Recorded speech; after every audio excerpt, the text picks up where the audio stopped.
CRN number कसरी पत्ता लगाउने त? कसरी आफ्नो CRN नम्बर थाहा पाउने? यदि हजुरले पनि आफ्नो CRN नम्बर बिर्सिनु भएको छ र CRN नम्बर कसरी पत्ता लगाउने भनेर खोज्दै हुनुहुन्छ, सोच्दै हुनुहुन्छ भने यो भिडियो पक्कै पनि हजुरको लागि रहेको छ। अहिले धमाधम शेयरहरू खुलिरहेका छन्, IPO, FPO खुलिरहेका छन्। तर ती शेयरमा अप्लाई गर्नको लागि हजुरलाई CRN नम्बर चाहिने हुन्छ।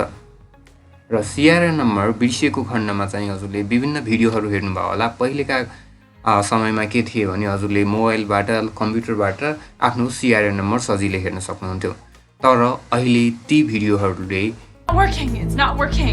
ती भिडियोमा देखाइएका तरिकाले काम गरिरहेका छैनन्। सो कसरी CRN नम्बर पत्ता लगाउने त?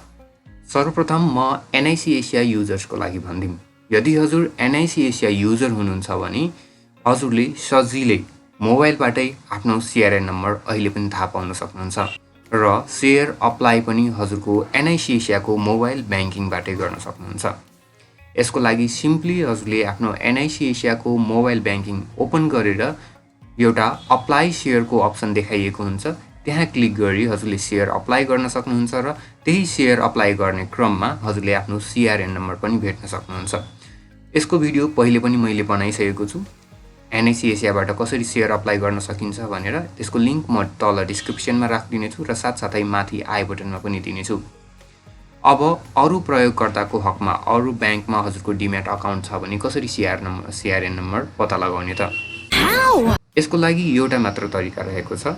सिम्पली हजुरले के गर्नुपर्ने हुन्छ भने आफ्नो डिम्याट खाता रहेको ब्याङ्क अकाउन्टमा अथवा ब्रोकर अफिसमा कल गरेर अथवा मेल गरेर हजुरले आफ्नो CRN नम्बर सोध्न सक्नुहुन्छ र केही जानकारीहरू उहाँहरूले सोध्न सक्नुहुन्छ। उक्त जानकारी दिइसके पश्चात उहाँहरूले सजिलै हजुरलाई हजुरको CRN नम्बर प्रदान गरिदिनुहुनेछ। हाम्रो आजको यो भिडियो छोटो मिठो जानकारी यति नै थियो। फेरि पनि हामी अर्को भिडियोका साथ उपस्थित हुनेछौँ। हस्त, धन्यवाद, बाई बाई।